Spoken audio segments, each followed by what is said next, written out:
नमस्कार मंडळी, उपयुक्त मराठी चॅनलवर आपल्या सगळ्यांचं खूप खूप मनापासून स्वागत आहे. मंडळी, आज आपण बघणार आहोत एक तुलनात्मक व्हिडिओ, ज्यामध्ये आपण एका सरकारी योजनेशी तुलना करणार आहोत एका स्वतंत्र गुंतवणूक योजनेची. गुंतवणूक योजना म्हणण्यापेक्षा गुंतवणुकीच्या पद्धतीशी आपण तुलना करणार आहोत, कारण ही तुलना होणार आहे सुकन्या समृद्धी योजना विरुद्ध SIP म्हणजे सिस्टमॅटिक इन्व्हेस्टमेंट प्लॅन. कारण आपल्याला अनेकदा हा प्रश्न पडतो की एवढे गुंतवणुकीचे पर्याय आहेत, पण गुंतवणूक नेमकी करायची कुठे?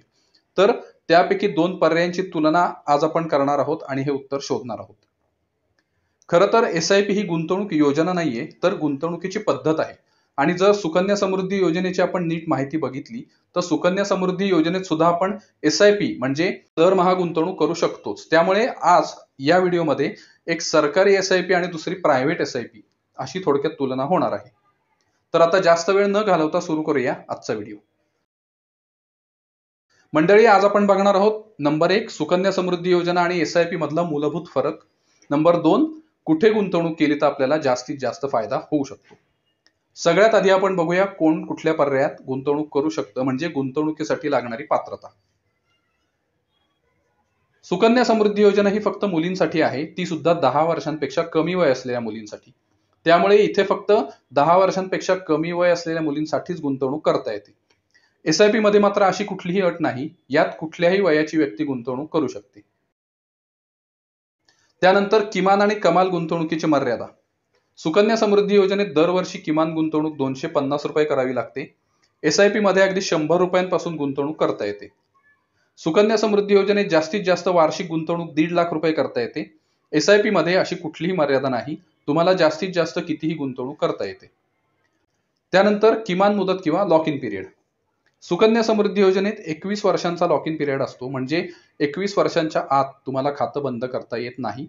फक्त काही ठराविक कारणं सोडली तर, उदाहरणार्थ मुलीचं लग्न ठरलं तर आपण त्या खर्चासाठी खातं बंद करू शकतो, कारण आपण याच हेतूने खातं चालू केलेलं असतं आणि तो हेतू जेव्हा सफल होतो तेव्हा खातं चालू ठेवायची गरज उरत नाही. मात्र त्यासाठी मुलीचं किमान वय 18 वर्ष असावं लागतं.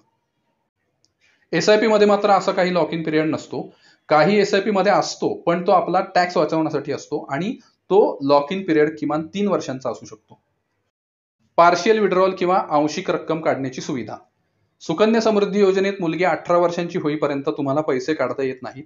मुलगी जेव्हा 18 वर्षांची होईल तेव्हा एकूण रकमेच्या जास्तीत जास्त 50% एवढी रक्कम काढता येते. SIP मध्ये मात्र असं काही नसतं. तुम्ही फक्त टॅक्स सेव्हर SIP मध्ये गुंतवणूक केली असेल तर पहिली 3 वर्ष पैसे काढू शकत नाही.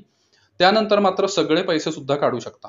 मात्र टॅक्स सेव्हर SIP नसेल तर मात्र तुम्ही कधीही पैसे काढू शकता. व्याजदर. सुकन्या समृद्धी योजनेचा चालू व्याजदर 8% आहे. हा व्याजदर कायम एवढाच राहील याची खात्री नसते. हा व्याजदर प्रत्येक 3 महिन्यांनी बदलू शकतो. पण ही योजना चालू झाल्यापासून या योजनेचा सगळ्यात कमी व्याजदर 7.6% होता, तो सुद्धा कोरोनाच्या काळात, जेव्हा सगळं जग बंद होतं आणि त्याचा प्रभाव पुढे 2 वर्ष तसाच राहिल्यामुळे व्याजदर सुद्धा 7.6% होता. पण तरी सुद्धा हा व्याजदर समान राहत नाही, तो वेळोवेळी बदलू शकतो. SIP ला व्याजदर नसतोच, कारण त्यावर व्याजच मिळत नाही. तसंच गुंतवणूक जास्त करून शेअर मार्केटमध्ये केली जाते. मात्र SIP चा गेल्या 10 वर्षांचा परतावा आपण बघितला तर वार्षिक 12 ते 15% दरम्यान परतावा मिळत आला आहे. आयकरात सूट. सुकन्या समृद्धी योजनेत गुंतवणुकीच्या रकमेवर आयकर कलम 80C अंतर्गत 1.5 लाखांपर्यंत सवलत मिळते. SIP मध्ये जर टॅक्स सेव्हर SIP असेल तर आयकर कलम 80C अंतर्गत सवलत मिळू शकते, पण सगळ्या SIP ला ही सवलत मिळत नाही. सुकन्या समृद्धी योजनेत दरवर्षी मिळणारा व्याज पूर्णपणे करमुक्त आहे. SIP मध्ये मात्र आपण जोपर्यंत विक्री करत नाही तोपर्यंत इन्कम टॅक्सच लागू होत नाही. मात्र जेव्हा आपण SIP मध्ये विक्री करतो तेव्हा त्या परिस्थितीनुसार आपल्याला इन्कम टॅक्स भरावा लागतो. सुकन्या समृद्धी योजनेत मिळणाऱ्या परताव्यावर म्हणजे मुदत संपल्यावर मिळणाऱ्या रकमेवर सुद्धा कुठलाही टॅक्स लागू होत नाही. SIP मध्ये मात्र जशी आपण विक्री करू त्याप्रमाणे टॅक्स लागू होतो. मात्र त्यालाही काही नियम आहेत. उदाहरणार्थ SIP मध्ये एका आर्थिक वर्षात 1 लाखापर्यंत फायदा झाला तर टॅक्स भरावा लागत नाही. मात्र 1 लाखांपेक्षा जास्त फायदा झाला तर 1 लाखापेक्षा जास्त होणाऱ्या रकमेवर टॅक्स भरावा लागतो. आता बघूया दोन्हीचा परतावा किती मिळतो. ही तुलना आपण करूया दोन्हीच्या गुंतवणुकीवर मुदत आणि परताव्याची टक्केवारी या मुद्द्यांवर. आपण असं समजूया की आपण दोन्हीकडे म्हणजे सुकन्या समृद्धी योजनेत आणि SIP मध्ये दरमहा 2000 रुपये भरले, असे 15 वर्ष भरणार आहोत. सुकन्या समृद्धी योजनेत 15 वर्ष पूर्ण होईपर्यंत पैसे भरावे लागतात. त्यामुळं आपण दोन्हीकडे पैसे 15 वर्ष भरले तर किती रक्कम मिळेल ते बघूया. तसंच सुकन्या समृद्धी योजनेत व्याजदर 8% आहे, तो 15 वर्षात तसाच राहील असं समजूया. SIP मध्ये परताव्याची टक्केवारी साधारणपणे 12 ते 15% असते, पण आपण किमान टक्केवारी म्हणजे 12% धरूया. अशा प्रकारे सुकन्या समृद्धी योजनेत आणि SIP मध्ये अशा दोन्हीकडे आपण गुंतवणूक दरमहा 2,000 रुपये प्रमाणे 15 वर्षांनी 3,60,000 रुपये एवढी होईल.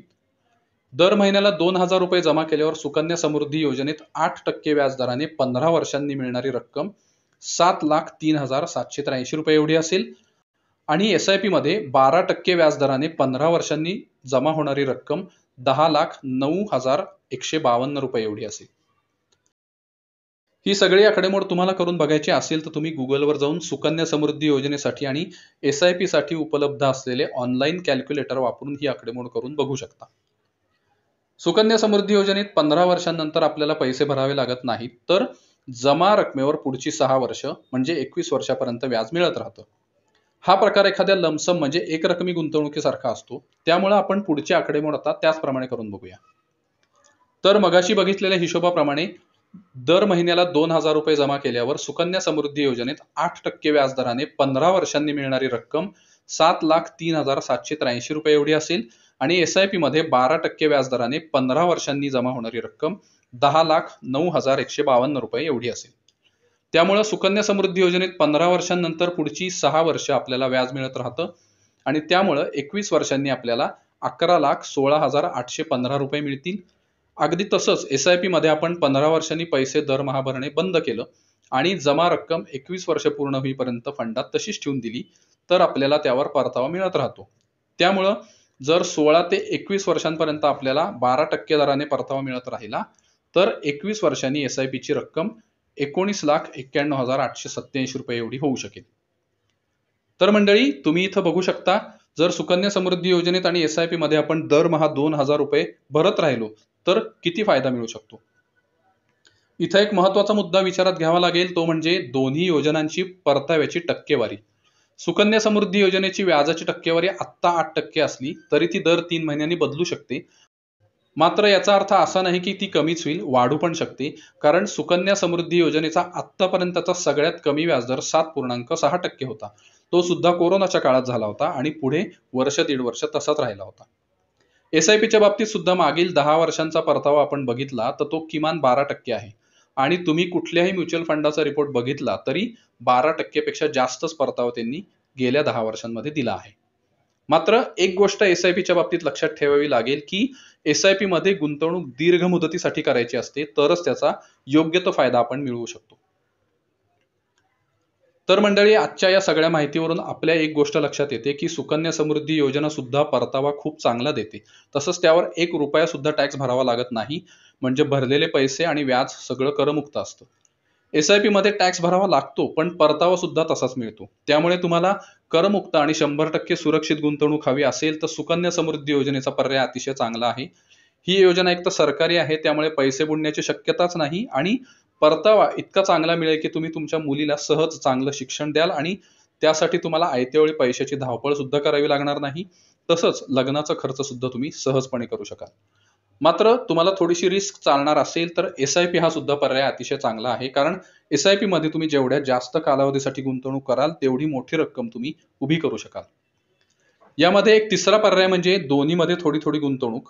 म्हणजे गुंतवणुकीचा एक भाग तुम्हाला 100% सुरक्षित आणि चांगला परतावा देईल, वर आयकरात बचत सुद्धा मिळवून देईल. आणि दुसरा पर्याय थोडासा रिस्की असेल पण तुम्हाला कल्पना सुद्धा येणार नाही असा परतावा देऊन जाईल. तर मंडळी, यावर नक्की विचार करून बघा. तुम्हाला सुकन्या समृद्धी योजनेची संपूर्ण माहिती हवी असेल तर डिस्क्रिप्शन बॉक्समध्ये त्याची लिंक आम्ही दिलेली आहे, ती तुम्ही बघू शकता. आणि SIP ची सुद्धा माहिती हवी असेल तर त्याची लिंक सुद्धा डिस्क्रिप्शन बॉक्समध्ये दिलेली आहे, ती सुद्धा तुम्ही बघू शकता. तर मंडळी, आज इथंच थांबूया. आजचा व्हिडिओ आपल्याला कसा वाटला ते आम्हाला कमेंट बॉक्समध्ये नक्की कळवा. व्हिडिओ आवडला तर लाईक आणि शेअर करा. तसंच चॅनेल अजून सबस्क्राईब केला नसेल तर लगेच सबस्क्राईब करा आणि बेल आयकॉन सुद्धा प्रेस करा, म्हणजे आम्ही असेच नवनवीन व्हिडिओ काढत असतो ते आपल्यापर्यंत सर्वप्रथम पोहोचतील. धन्यवाद.